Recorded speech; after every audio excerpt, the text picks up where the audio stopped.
שמן הזית נחשב למשובח שבמיני השמנים, ונודע לו תפקיד משמעותי בתרבות העברית הקדומה ובחקלאות הארץ-ישראלית בכלל.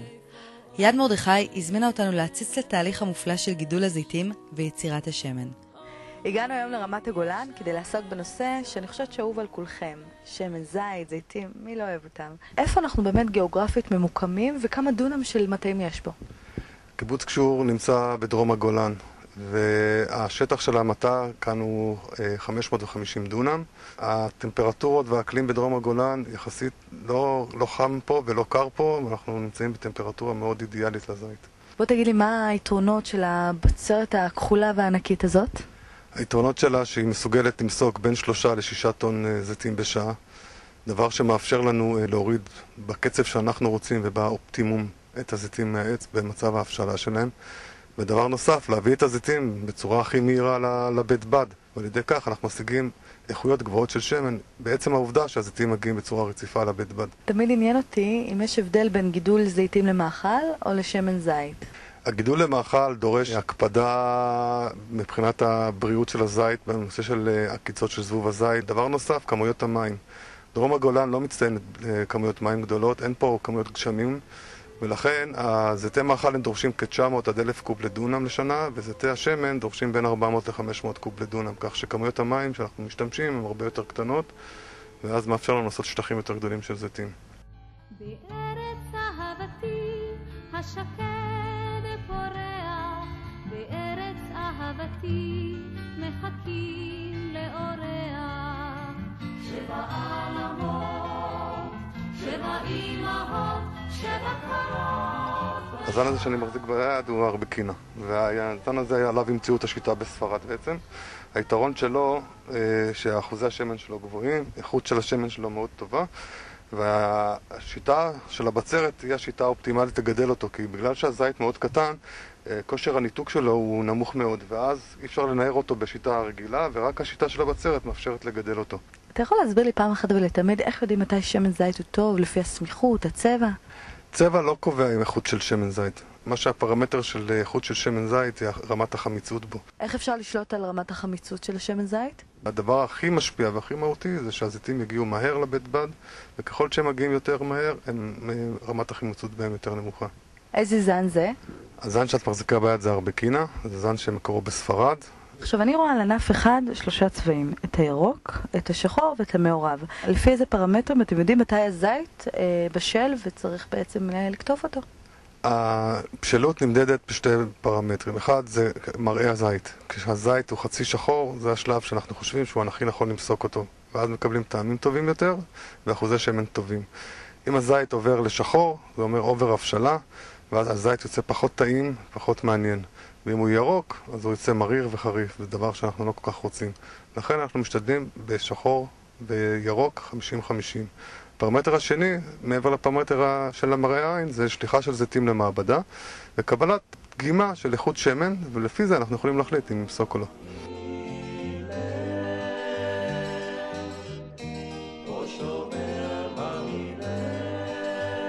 אחרי שראינו את המסיק ברמת הגולן, הגענו עם הזיתים במהירות האפשרית למושב היוגב בעמק יזרעאל. שלום גל. שלום.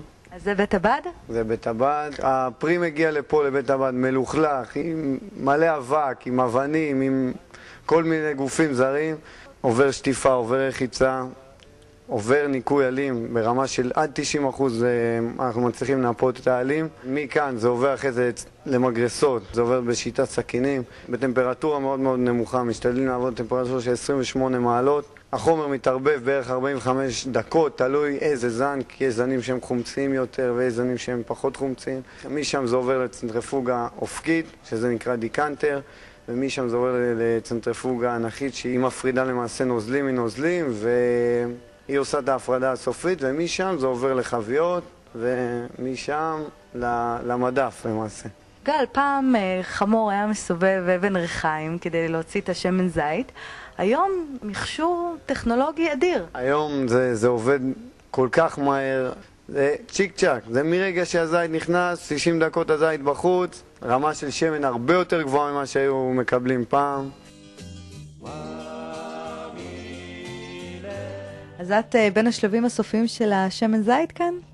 כן, למעשה יש שני חלקים. החלק הראשון זה בדיקות איכות, לקבוע את האיכות של השמן, והחלק השני הוא בדיקות טעם, לקבוע ממש את הטעם של השמן. איך אתם קובעים לכל שמן את הטעם שלו? כשאנחנו באים להעריך שמן, אז יש 3 פרמטרים עיקריים שמגדירים את הטעם או את הארומה של השמן.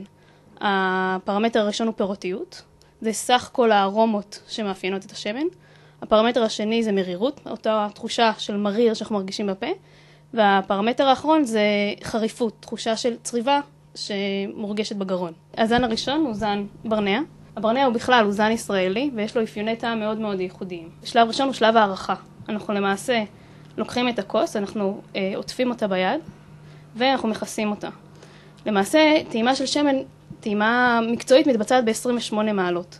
בטמפרטורה הזאת הארומות מהשמן יוצאות, אבל השמן לא מתחמם יותר מדי. אוקיי, אז לאחר שהרבבנו, אנחנו לוקחים נשימה עמוקה. מה מריחים? אני מריחה דשא ירוק. כן, למעשה מה שאנחנו מריחים זה דשא ירוק. הארומה הזאת נקראת ארומה ירוקה, או ארומה עסבונית. אוקיי, אם אמרנו שיש לנו תכונה שנקראת פירותיות, אז זה פירותיות עסבונית. השלב השני הוא שלב הטעימה. אנחנו לוקחים כמות קטנה לתוך הפה ומעבירים אותה על כל חלל הפה, ומכניסים מעט אוויר. כדי, מה שקורה זה שארומות מחלל הפה שלנו עוברות אל חלל האף. בואי ננסה.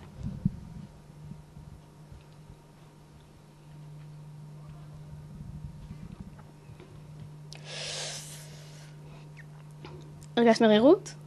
קצת, באחך. יש מרירות חלשה לשמן הזה, אבל חריפות חזקה, ממש מרגישים בגרון את החריפות שלו. אז הוא עבר את המבחן?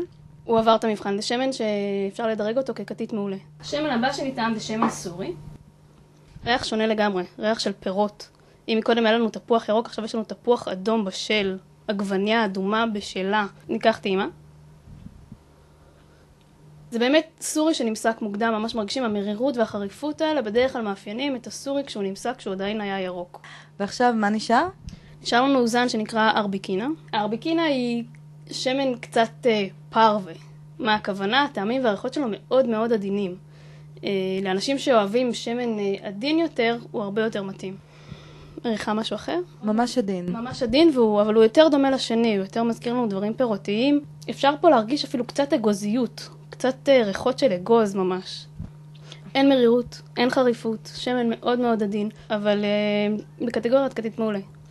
אז עכשיו בעצם, אחרי שעשינו את כל הבדיקות האלה, עכשיו זה כשיר להיכנס לבקבוק ולהגיע לחנויות? לא, זה היה רק השלב הראשוני. למעשה אנחנו עכשיו עבור כל שמן אומרים מה הפירותיות שלו, מה המרירות שלו ומה החריפות שלו. אנחנו אחר כך נרצה ליצור עבור הלקוח תמיד את אותו שמן, ולכן אנחנו מערבבים בין השמנים. לדוגמה, אנחנו ניקח את השמן האחרון שטעמנו, את הארביקינה, אוקיי? נשים מעט ארביקינה, וניתן לו נגיעה אחת של שמן סורי. אם נריח אותו עכשיו, נראה שיש לנו ארומות מאוד מאוד שונות. הרמנו אותו, לקחנו את הארביקינה, והרמנו אותו למעלה. למעשה, קיימות שתי גישות באמת בעולם שמן הזית. גישה אחת מדברת על הגישה הזנית, למכור תמיד את הזן של השמן. והגישה השנייה מדברת על גישת הבלנד. הבעיה עם הגישה הזנית היא שבכל עונת מסיק, אותו זן יכול לתת טעמים שונים לגמרי. ולכן אנחנו מאחדים, אנחנו מגדירים עבור כל שמן את הסיווגים שלו, את הפירותיות שלו, את המרירות שלו ואת החריפות שלו, ויוצרים בלנד שתמיד ייתן לנו את אותו טעם אחיד. אתרה, אנחנו נמצאים עכשיו באתר אחסון שמן הזית המתקדם ביותר בארץ. למעשה במכלים שמאחורינו, אנחנו מאחסנים את השמן אחרי שבעצם עשינו את בדיקות האיכות. השמן קיבל את הסיווג. מה זה סיווג? זה אומר שיש לנו פה ברנע, ירוק, חזק, עם טעמים חזקים, הוא יהיה במיכל אחד שלהם. כל מיכל בעצם מייצג שמן מאותו הסוג.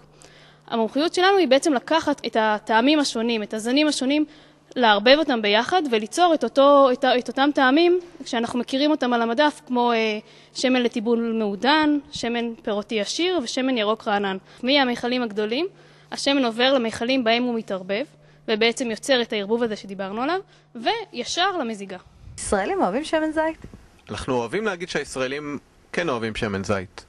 אבל עדיין אנחנו מגיעים לבערך 2.1 ליטר בשנה לבן אדם.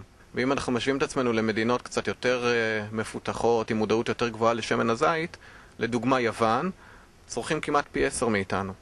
ויש על זה מחקרים שממשיכים ומתפרסמים בכל שנה את היקף התחלואה הנמוך שם, גם ביוון, גם בספרד, גם באיטליה. כחלק מהדיאטה הים תיכונית, וגם לנו זה נותן תקווה שיש פוטנציאל בארץ עוד גדול.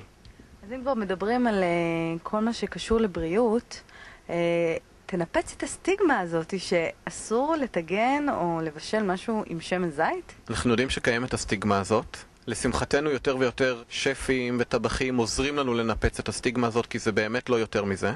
ומשתמשים בשמן זית, כמו בכל אגן הים התיכון, גם לטיבול של סלטים קרים וחמים וגם בבישול ואפייה.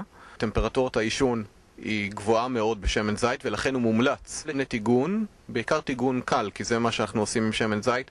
הרכב חומצות השומן נשמרות, ומרבית החומרים הבריאים נשמרים בו, ובהחלט בריא להשתמש בשמן זית בכל שימוש במטבח.